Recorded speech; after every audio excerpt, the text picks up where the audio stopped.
Chouette, ça tombe à pic. Je cherchais justement une maison à louer. La location est à combien? 207 000 francs CFA, Gladys. Mais c'est pas de la location, c'est de la vente. Ouh, tu as raison. Ce genre de maison, ce n'est pas pour nous. Oh, mais pourquoi tu dis ça? Tu sais, Gladys, le tout, c'est d'avoir la volonté, se serrer la ceinture, faire des sacrifices. Je suis sûr qu'on pourrait se payer ce genre de maison si on revisait un tout petit peu notre budget téléphone ou voiture. Et ça éviterait que la question du logement revienne régulièrement, et dans beaucoup de familles d'ailleurs. Et je suis certain, chers amis, que vous voyez de quoi je parle. Alors, quels sont les problèmes que nous rencontrons pour bien nous loger? Sont-ils insurmontables? Quelles ont été les mesures prises du côté des autorités pour apporter des solutions? Est-ce que c'est efficace? Enfin, on a tous entendu parler des logements en cours de construction, ça et là. Est-ce qu'il y a des logements sociaux dans tout ça? À quand la livraison de tous les chantiers? Et à quelles conditions pourra-t-on entrer dans ces maisons? Où en est-on? Eh bien, voilà dans les grandes lignes ce qui attend ma chère pisteuse dans ce nouveau numéro consacré au logement. Pour qu'on comprenne bien les problèmes rencontrés par les habitants Cosas, je me suis rendue à la baie des Cochons, un des quartiers de Libreville les plus concernés par les problèmes de logement.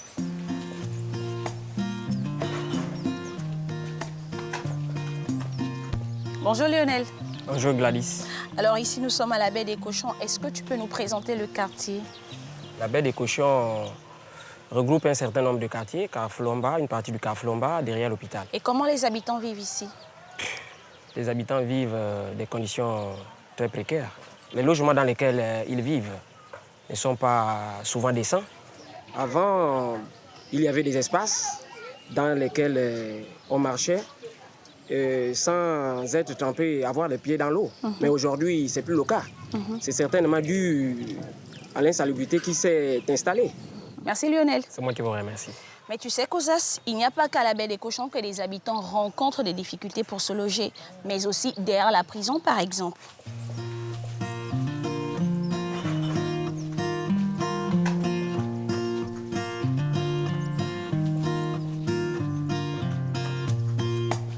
Alors, maman Joséphine, pour ce loyer, tu le payes à combien? Je le paye à 80 000. Et il y a combien de pièces à l'intérieur? Il y a 2 chambres et le petit salon. Et où se trouvent les sanitaires, donc les douches, les toilettes? Bon, les douches communes de tous les locataires. Les sanitaires aussi, il est en dehors de la maison aussi, en commun quoi, de tout le monde. Est-ce que le salaire que tu as te permet de payer le loyer et de nourrir les enfants en même temps? Je travaille chez ma sœur en crise. Elle me paye 100 000. Donc sur les 100 000, vraiment, vous-même vous voyez, quand j'enlève déjà 80 000, est-ce que 20 000 francs peut permettre une personne de vivre, hein, les enfants à l'école, de payer les fournitures, de faire tout ce qu'il faut, quoi, les taxis. Le message est passé, maman Joséphine. Et courage, hein? Merci. Merci, Gladys. Au revoir. Cette situation difficile est due à une pénurie de logements décents. Parce que l'offre en logement n'a pas grandi au même rythme que les populations dans les villes.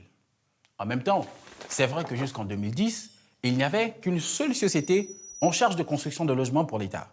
C'est la Société nationale immobilière, que tout le monde connaît sous l'appellation de la SNI.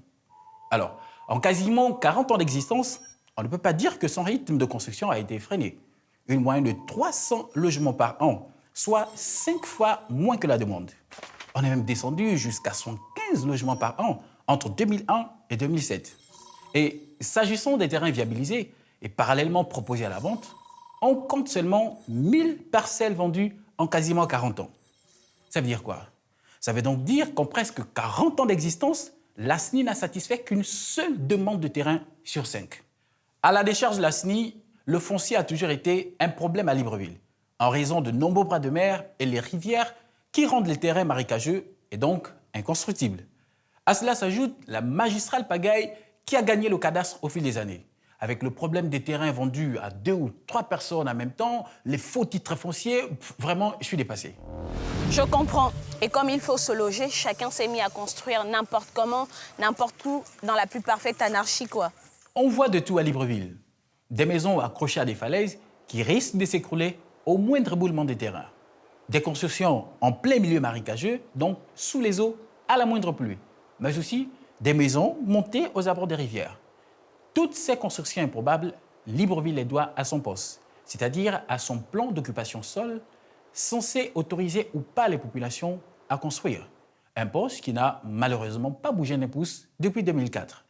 L'occupation illégale des sols a pris de l'ampleur ces dernières années. Beaucoup trop longues, fastidieuses et onéreuses, les procédures régissant les transactions immobilières ont favorisé la vente de logements illégaux et officieuses, c'est-à-dire inconnus dans les registres de l'État. Faute de titres fonciers en bonne et due forme, certains projets résidentiels se sont arrêtés du jour au lendemain. Des chantiers que des squatteurs ont aussitôt investis. L'État a réagi en 2011 en créant des brigades spéciales de l'urbanisme et de la construction. Ces brigades qui ont pour mission de combattre les occupations illégales des sols et les aménagements non sanctionnés. Gladys, je crois que les images qu'on vient de voir parlent d'elles-mêmes. Le prix des loyers à Libreville est exorbitant. Il faut se saigner, mon gars. En dehors de la caution, de nombreux propriétaires exigent plusieurs mois d'avance. Je ne te parle même pas des frais à payer quand on sollicite une agence immobilière. Ajoutez à cela, les démarcheurs de leur côté demandent qu'on paie leurs déplacements et les visites. Parfois, ce sont des taudis et même des maisons qui n'existent pas. Ils en ont fait un business. Au fond, ça s'explique aux As. Je comprends comment le jeune Lionel en soit arrivé à habiter où il habite. Moi aussi, Gladys. Libreville est l'une des villes les plus chères du continent africain, notamment à cause du prix des loyers. C'est vrai qu'en matière de logement, et par comparaison avec d'autres capitales du monde, le rapport qualité-prix des locations à Libreville est loin d'être satisfaisant. La Direction générale de la concurrence et de la consommation est censée veiller à ce que les loyers soient bien encadrés. Encore faut-il que le contrat de bail signé entre le locataire et le propriétaire soit connu de leur service. Il n'y a pas à tergiverser, Cosas. Il nous faut plus de logements. Abracadabra, que les maisons se mettent à pousser devant moi comme des champignons. Ben, ça ne marche pas, Cosas. Comme quoi, faire pousser des maisons, c'est pas magique, hein.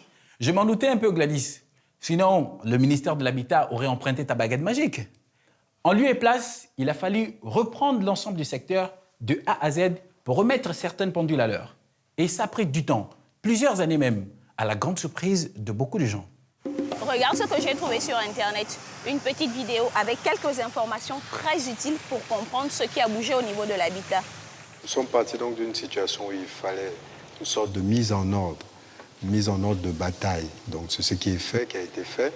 La deuxième phase nous amène donc à inciter les promoteurs privés à nous accompagner dans cette opération. Donc des lotissements vont être mis à disposition, évidemment avec un cahier de charges, avec une répartition. Donc il y a une partie des maisons qui est consacrée aux revenus les plus faibles et une autre partie qui est laissée au libre arbitrage de ces investisseurs.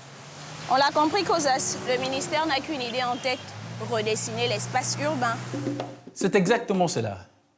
Afin d'assurer la bonne marche et le bon suivi des chantiers, le ministère coordonne, tel un chef d'orchestre, les différents interlocuteurs.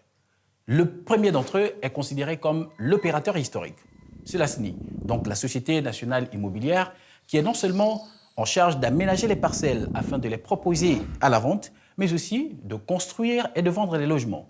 Le deuxième interlocuteur, l'UCET, dont le rôle est la gestion et le management des projets d'assainissement des bassins versants, de IAI, Terre Nouvelle et toutes les zones avoisinantes de la rivière Guégué. Le tout, là aussi, sous la tutelle technique du ministère. Le troisième interlocuteur, c'est l'Agence nationale des grands travaux, l'ANGT. Créée en 2010, elle s'occupe de la planification et de l'identification des grands projets d'infrastructure considérés comme prioritaires par le gouvernement, mais toujours sous tutelle du ministère.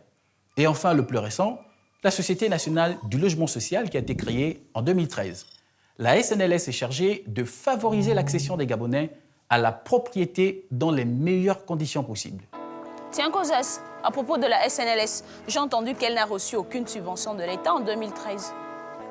Attention, elle n'a pas reçu de subvention directe, c'est vrai, mais plutôt une subvention indirecte de l'État qui a pris en charge les coûts de viabilisation des terrains où elle construit actuellement des logements.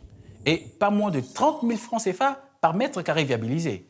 C'est intéressant, Gladys, que tu soulèves le sujet. Parce qu'augmenter l'offre en logement, ce n'est pas seulement construire des maisons, mais c'est aussi aménager les parcelles, c'est-à-dire faire en sorte qu'il y ait de l'eau, de l'électricité, le téléphone, Internet, et créer des canalisations d'évacuation pour livrer des terrains clés en main. Et ainsi encourager à construire avec le moins de maux de tête possible. C'est aussi pour cela que l'État a libéralisé le prix du sac de ciment en 2009, qui est tombé à 5 000 francs CFA. Le sac de 50 kilos. Ah, il est lourd, hein? Ça peut faire un mur, ça. Je crois savoir qu'à cela s'ajoutent aussi des exonérations douanières ou fiscales dont les entreprises ont bénéficié sur les matériaux de construction qu'ils ont importés. Et ces exonérations, COSAS, elles ne sont pas négligeables. Cela peut représenter jusqu'à 1/3 du coût total de construction d'un logement. Ce qui est certain, c'est que ce sont de très beaux matériaux. Il n'y a qu'à jeter un coup d'œil pour s'en rendre compte. C'est très loin de l'image du préfabriqué que j'avais dans ma tête.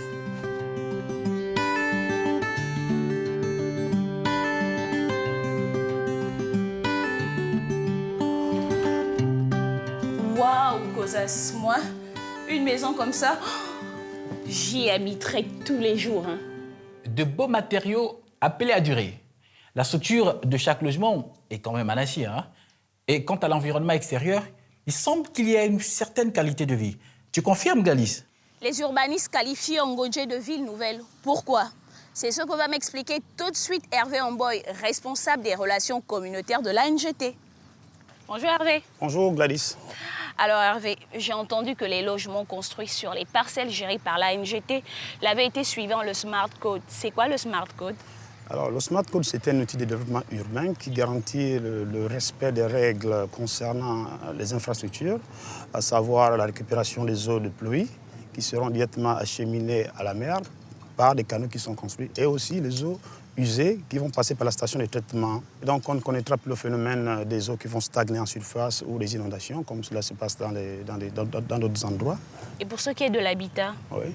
Le Smart Code joue un rôle à quel niveau? Ici, il y a la mixité sociale, c'est-à-dire qu'il y a 3 types de logements. Le logement d'une chambre, le logement de 2 chambres, le logement de 3 chambres. C'est en fonction des revenus de chaque ménage. Tout le monde sera mélangé.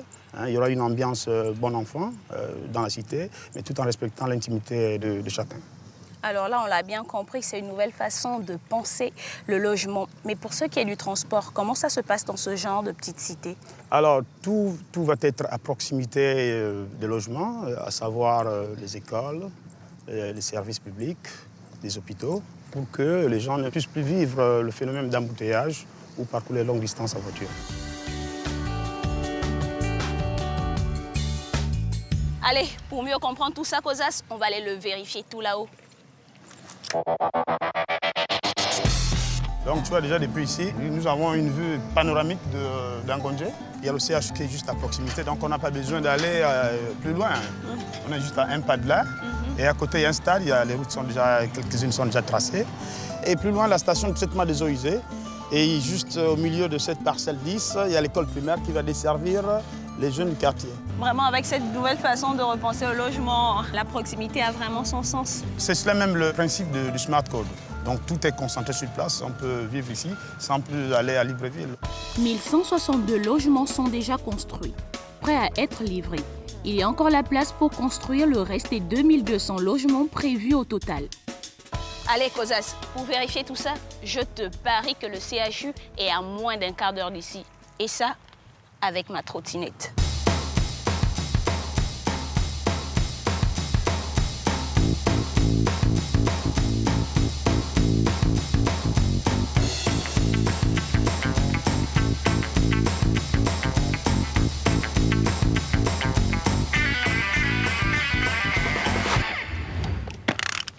Oui, COSAS, j'ai gagné. J'ai mis à peine 10 minutes du centre de la cité jusqu'ici au CHU.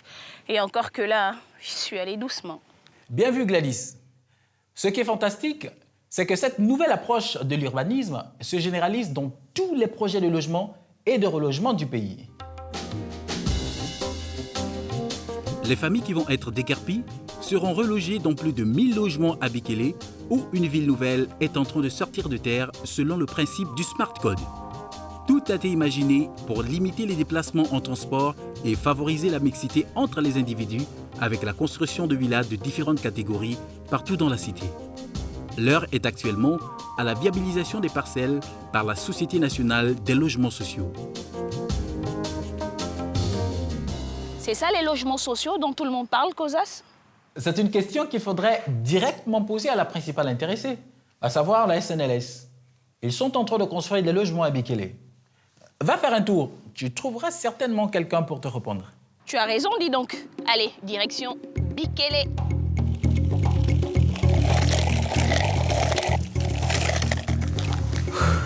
C'est pas la porte à côté, hein. J'aurais dû prendre un taxi. Mais bon, je vais rencontrer le DG pour qu'il m'explique tout ça. Bonjour DG. Bonjour Gladys. Alors, j'ai vu une de vos publicités qui proposait des maisons à la vente. Pourquoi la vente et pas la location? Ça veut dire que la SNLS ne fait pas dans les logements sociaux? Dans le premier programme, nous avons dit que nous nous adressions particulièrement aux Gabonais ayant des revenus qui leur permettent d'être éligibles au crédit bancaire. Ils sont nombreux, c'est des jeunes cadres pour la plupart, et qui sont locataires. Dans le second programme, nous nous adressons à une catégorie de revenus inférieurs aux moyens de la location-vente. Locataires acquéreurs vont devoir payer à la SNLS un loyer particulièrement étudié pour permettre à cette frange de la population de pouvoir accéder à la pleine propriété, mais avec des conditions beaucoup plus souples. Via une subvention, le Gabonais qui aura ce logement dans le cadre du second programme devra y résider de façon continue, que ça soit clair. Bon, ceci pour éviter en réalité une sorte de spéculation immobilière.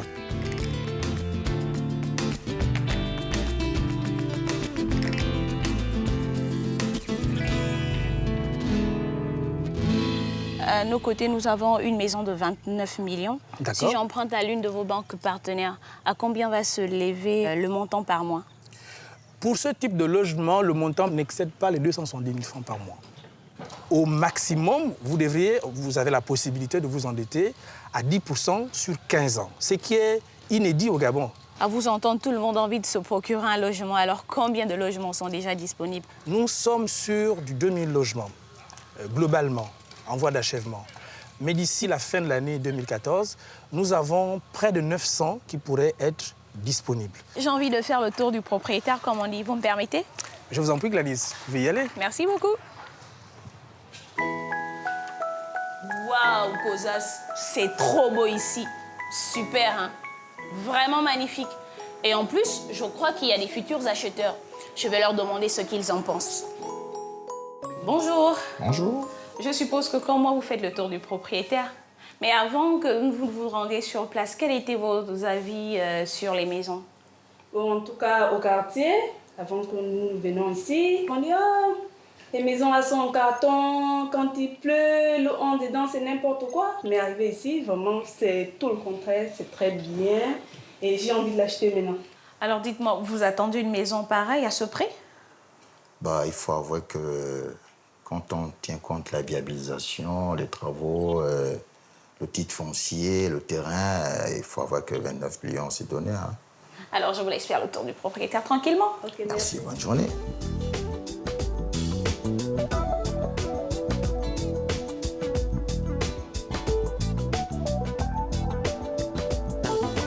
Tu vois, Cosas, je ne suis pas la seule à être intéressée. Et je vois déjà à peu près où je peux mettre le cadre que tu m'as offert. Moi aussi, je vois. Un peu plus à droite. Ce sera mieux. Oui, là exactement. Ça donnerait beaucoup plus d'effet. On vient de l'entendre, c'est grâce à un subtil mécanisme financier auquel participent certaines banques qu'il est aujourd'hui possible de devenir propriétaire au Gabon. Par quelle magie les taux d'intérêt ont-ils pu descendre à 10% hors taxe, soit chuter de 3 à 4 points? Quand tu vois le taux d'intérêt pour acheter une voiture à crédit, je me demande si on ne se fait pas rouler par les banques. Hein. Non. C'est juste que quand il s'agit d'acheter un logement, l'État se porte garant pour toi auprès de la banque. Je m'explique. Lorsque vous faites un crédit, la banque sort de l'argent de ses caisses pour vous le prêter. Cet argent appartient à Pierre, Paul et Jacques qui ont mis leurs économies en sécurité à la banque. Cet argent encore, vous le remboursez tous les mois avec les intérêts en plus que vous avez négociés avec votre banquier. Reste que la banque qui vous prête prend le risque que vous ne puissiez plus la rembourser pour une raison quelconque. Pour éviter ce scénario catastrophe, la Commission bancaire des États d'Afrique centrale impose aux banques privées d'avoir toujours de la trésorerie dans leur coffre pour éviter la banqueroute. Et quand il le faut, l'État va même encore plus loin. Je pars à la rencontre du patron de l'U7, Blaise Wada, dont le travail consiste à reloger les populations du bassin versant de Guégué, inondées régulièrement en saison de pluie quand la rivière sort de son lit. Bonjour, Monsieur Wada. Bonjour, Gladys. Alors, Monsieur Wada, on entend dire que l'État donne des maisons cadeaux à certaines personnes. Sur quels critères cela se fait-il? Il ne s'agit en aucun cas de cadeau. Le gouvernement de la République a décidé, cette fois-ci, d'opter pour l'indemnisation foncière en lieu et place d'indemnisation financière. Donc, autrement dit, toutes les personnes affectées par le projet seront déguerpies pour les reloger dans une zone assainie et tout le confort nécessaire et la sécurité. Quelles sont les maisons concernées par le projet concrètement? Il s'agit de maisons par rapport à l'île de la Rivière, situées de 15 mètres de chaque par rapport donc à ce l'île de la Rivière. On comprend bien que là, l'État a prévu reloger des propriétaires de maisons. Qu'est-ce qui est prévu pour ces personnes locataires? L'interlocuteur de l'État reste le propriétaire de la maison. Le problème sera posé au gouvernement qui prendra la décision le temps opportun. C'est possible de savoir à quelle hauteur c'est financé? En gros, il faut savoir que les bailleurs de fonds financent autour entre 70 et 80% et le Gabon autour de 20%. Une fois cette zone rasée, qu'est-ce qu'on fait? Il s'agit donc d'aménager le bassin versant. C'est construire le canal. Ce canal doit être assorti donc de tous les ouvrages hydrauliques, notamment les dallos, des passerelles pour piétons, et il doit être assorti d'une route aménagée pour pouvoir désenclaver le quartier et permettre justement que les camions de Sauvogue entrent dans le quartier pour pouvoir collecter les ordures ménagères et les déchets solides. Merci, M. Wada. Merci, Gladys. Bon, allons voir ce qu'en pensent les populations. Je veux qu'une maison qui soit bien parce que j'ai déjà supporté. Moi, avec les enfants, nous vider l'eau tous les jours. Inondation. Pendant la saison, c'est bien. Les microbes, vous voyez les microbes, la bilagie, les maladies beaucoup. Je voulais que je quitte. Je suis comme mon Moïse a traversé la mer Rouge. Mon souhait serait d'avoir une maison qui serait comme celle qui a été cassée. On lit de l'incertitude dans les propos des populations à Cosas. Mais j'y pense, où sont les logements qui avaient été annoncés il y a 5 ans? Faisons le point ensemble de ce qui a été construit depuis 2010. Si je reprends tes chiffres, dans la région de Libreville, on compte un peu plus de 1100 logements à Ngondje et presque autant à Bikele. Ce qui nous fait un total de près de 2340 logements de construits. Ouais, ça nous fait 450 logements par an. C'est déjà mieux qu'en 2010, quand la SNI était la seule à construire. On peut dire que la machine est lancée et d'autres chantiers sont en cours. Tiens, par exemple, dans la région de Libreville, on cumule un total de 5054 logements en cours de construction. Et dans les 8 autres provinces, la SNI et la SNLS construisent en tout 2041 logements, ce qui nous fait donc un total de 7095 logements en cours de construction pour tout le Gabon. La livraison des chantiers est prévue courant 2015. On enchaînera ensuite avec d'autres projets de construction à Bikele, Port-Gentil ou Essassa pour un total de 5000 logements. Mais sache Gladys que je n'ai pas compté les logements en construction ou en cours de construction par des promoteurs privés auxquels l'État concède des parcelles viabilisées. Ni les parcelles en cours de viabilisation, plus de 1800, ni celles sur le point de l'être, plus de 3000 au total. Oui, ok, Cosas, mais tout ça, ça veut dire quoi? Quelle conclusion on peut en tirer? On peut dire qu'on a enclenché la première et dépassé la phase de démarrage. C'est vrai qu'il y a encore du chemin à faire et qu'il faudrait qu'on passe la seconde rapidement. De toute évidence, la construction des logements a pris du retard par rapport aux ambitions de 2009. Et le président de la République lui-même l'a reconnu publiquement dernièrement dans une interview. Va-t-on vraiment y arriver? Qu'est-ce qu'il nous faudrait pour rattraper ce retard? Et surtout, combien de logements peut-on espérer voir construits d'ici 2016, vu tous les moyens mis en œuvre? En attendant que tous les logements sortent de terre, les chantiers poussent comme des champignons, certains avec des logements qu'on n'a pas l'habitude de trouver à Libreville. La maison type villa clôturée est de loin le logement préféré des Gabonais. L'appartement retour est le chouchou du ministère de l'Habitat. Un choix stratégique qui peut s'expliquer.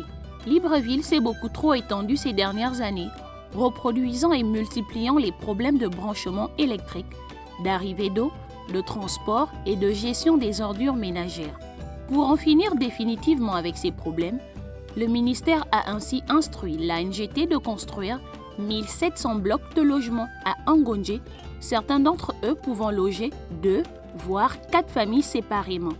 Il a aussi instruit la SNI de construire 1304 logements en appartements locatifs. Même instruction donnée à la SNLS qui va bientôt proposer à la location 304. Il faut aussi ajouter, Gladys, que construire des immeubles plutôt que des maisons individuelles permet de dégager de l'espace. Tiens, regarde par exemple. Si je superpose ces maisons, ça me permet de créer de l'espace. Et comme ça, les enfants peuvent jouer à la balançoire et au football par exemple. Et donc en définitive, pour avoir une meilleure qualité de vie en famille. Oh là là, c'est dommage que l'émission soit déjà finie. Je n'ai plus envie de partir. Je me sens comme chez moi ici. C'est beau, c'est calme. Mais ne pars pas surtout. Je te rejoins. Je veux voir par moi-même l'une des maisons que tu as visitées et qui m'intéresse. Quant à vous, chers amis, merci d'avoir été avec nous. Vous savez ce qu'il vous reste à faire. Likez notre page Facebook. Allez, ciao tout le monde et à très bientôt pour un nouveau Ça s'explique. Ciao!